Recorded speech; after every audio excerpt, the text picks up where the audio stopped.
ಜೋಡಣೆಯಲ್ಲಿ ಏನೋ ವ್ಯತ್ಯಾಸ ಆಗಿದೆ. ಒಂದು 6-8 ತಿಂಗಳು ಶೂಟಿಂಗ್ ಮಾಡಿ ಅವ್ರಲ್ಲಿ ಇಲ್ಲಿ ಕೂಗಾಡಿ ನಮ್ಮದು ಮೈಂಡ್ ಎಲ್ಲ ಗಬ್ಬೆದೋಗಿರುತ್ತೆ. ಆ ಚರಣ ಬರಿಬೇಕಾದ್ರೆ ತುಂಬ ಬಾಧೆ ಪಟ್ಟಿದ್ದೀನಿ ನಾನು. ಅದಕ್ಕೆ ಇಲ್ಲದೆ ಇರಬಹುದು, ಮಾಮೂಲಿ ಒಂದು ಗರ್ಭಿತ ಹಾಡು ಬರಿಬೇಕಾದ್ರೆ ಎಷ್ಟು ಟೈಮ್ ತಗೊಳುತ್ತೋ ಅದಕ್ಕಿಂತ ಜಾಸ್ತಿ ಹಿಂಸೆ ಕಷ್ಟ ಈ ಸಾಲುಗಳಲ್ಲಿ. ಅದನ್ನೇ ಯಾಕೆ ಹಾಡಿಸ್ಬೇಕು, ಅದು ಓಕೆ ಆಗಲ್ಲ. ಮೊದಲು ಕೊಡ್ಬೇಕಂದ್ರೆ ಅರ್ಥ ಇಲ್ಲದೆ ಇರಬಹುದು, ಬಟ್ ಕೇಳೋಗ ಒಬ್ಬ ಇರ್ತಾನಲ್ಲ, ಅವನಿಗೆ ತಲೆ ಮೇಲೆ ಹೋಗಬಾರ್ದು, ಇರಿಟೇಟ್ ಆಗಬಾರ್ದು, ಅದೇನೋ ಬಾಯಿಗೆ ಬರಬೇಕು. ಮಕ್ಕಳು ಹೇಳ್ತಾವ, ನಮ್ಮ ಒಳಗಡೆ ಇರೋ ಮಗು ಜಾಗೃತ ಆಗಬೇಕು, ಹುಚ್ಚು ಜಾಗೃತ ಆಗಬೇಕು, ಇವೆಲ್ಲ ಇರ್ತದೆ. ಬಟ್ ಅದೇನೋ ಟ್ರಯಲ್ ಆ್ಯಂಡ್ ಎರರಲ್ಲಿ ಆಗಿತ್ತು. ಮೊದಲಿಗೆ ಬೇಗ ಮಾಡಿಬಿಟ್ವಿ, ಅದ್ರ ಸೆಕೆಂಡ್ ಹಾಫ್ ಜೋಡಿಸೋದಕ್ಕೆ ಸ್ವಲ್ಪ ಕೂತಾಡಿದ್ದೀವಿ ನಾನು ಹರಿ. ಇಡೀ ಪಾತ್ರ ಇದೇ ಭಾಷೆಲಿರುತ್ತೆ. ಹಾಂ, ಅದು ಬೇಡ ಅಂತೆ ದೊಡ್ಡವರು ಅರ್ಪಣೆ ಮಾಡಿದ್ದಾರೆ. ಹೇಳಿ ಪರವಾಗಿಲ್ಲ, ಜನರು ತುಂಬ ಕ್ಯೂರಿಯಾಸಿಟಿ ಇದೆ. ಆ ಥರ ಯಾರೂ ಸಿಗ್ನಿಫಿಕೆಂಟ್ ಆಗಿ ಟಾಟಾ ಬೈ ಬೈ ಹೇಳಿಲ್ಲ ನನಗೆ.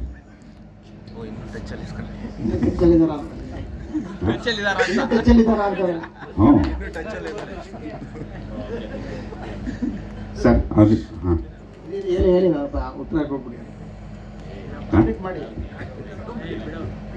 ಸರ್. ನೀನು ತಿಳ್ಕೊಂಡಿದ್ರೆ ದೊಡ್ಡ ಕವಿ ಆಗ್ತೀಯ ಗುರು. ಅವನು ಬರಿತಾನೆ, ಅವಾಗಿಂದ ಈ ಪ್ರಶ್ನೆ ಹುಟ್ಟುತ್ತಾ ಇದೆ.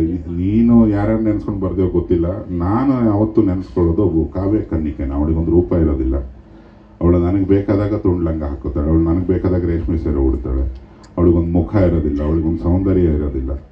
ಅವಳು ನನ್ನ ಹೆಂಡ್ತಿನೂ ಅಲ್ಲ, ಅವಳು ಯಾರು ಅನ್ನೋದೇ ನಂಗೆ ಗೊತ್ತಿಲ್ಲ. ಅವಳು ನನ್ನ ಪ್ರಿಯತಮೇನೂ ಅಲ್ಲ. ಅವಳು ನೆನೆಸ್ಕೊಂಡಾಗೆಲ್ಲ ಬರ್ತಾಳಪ್ಪ ಅವಳು.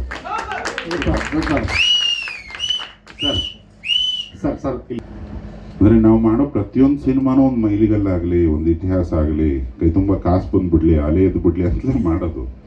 ಅವು ಎಲ್ಲವೂ ಆಗೋದಿಲ್ಲ. ಯಾಕಂದರೆ ಯಶಸ್ಸು ನಾವು ಮಾಡ್ತೀವಿ ಅಂತ ಅಂದ್ಕೊಂಡ ತಕ್ಷಣ ನಮ್ಮ ಅಹಂಕಾರಕ್ಕೆ ಸರಿಯಾದ ಕೊಡ್ಲಿಪೆಟ್ಟು ಬಿದ್ದು ತಲೆಬುರುಡೆ ಹೊಡೆದಾಕ್ತಿರ್ತಾರೆ. ನೋಡುಗ ಅಂತ ಒಬ್ಬ ಇದ್ದಾನೆ, ಅವನು ಆ್ಯಕ್ಚುಲಿ ಕ್ರಿಯಾಶೀಲ, ಅವನು ಆ್ಯಕ್ಚುಲಿ ಇತಿಹಾಸ ಬರೆಯೋನು, ನಾವಲ್ಲ. ನಮ್ಮ ಕಡೆಯಿಂದ ಆಗೋ ಅಲ್ಪ ಪ್ರಯತ್ನಕ್ಕೆ ಅವನು 1000 ಪಟ್ಟು 1,00,000 ಪಟ್ಟು ಚಪ್ಪಾಳೆ ಶಿಳ್ಳೆ ಸೇರಿಸ್ಬಿಟ್ಟು ಒಂದು ಇತಿಹಾಸ ಬರೀತಾನೆ. ಬಿಟ್ಟರೆ ಇತಿಹಾಸ ಬರೆದಿದ್ದ ಸಿನಿಮಾಗಳನ್ನೆಲ್ಲ ನಾವು ಮಾಡಿದ್ದೀವಿ ಅಂತ ಕೈ ಎತ್ತಿ ಹೇಳಿದ್ರೆ ಅದು ನಮ್ಮ ದೊಡ್ಡ ಮೂರ್ಖತನ ಆಗುತ್ತೆ. ಅದು ಏನಂದರೆ ಪ್ರಯತ್ನ ಅಷ್ಟೇ. ಅದು ಈಗ ಹಣ ಹೂಡಬೇಕಂದ್ರೂ ಲಾಸ್ಟ್ ಪ್ರೆಸ್ ಮೀಟಲ್ಲಿ ತುಂಬ ಚೆನ್ನಾಗಿ ಹೇಳಿದರು ಕೃಷ್ಣಪ್ಪಣ್ಣ. ಒಂದು ಆಟ ಆಡೋಣ, ಒಂದು ಕಲೆ ಅಂದರೆ ನನಗೆ ತುಂಬ ಇಷ್ಟ. ಆ ಪ್ಯೂರಿಟಿಗೆ ಜನ ಮಾರ್ಕ್ಸ್ ಕೊಟ್ಬಿಡ್ತಾರೆ, ಗೊತ್ತಾಗಲ್ಲ. ಅವ್ರು ಎಷ್ಟು ಪ್ಯೂರ್ ಆಗಿರ್ತಾರೋ ಅಷ್ಟೇ ಪ್ಯೂರಾಗಿ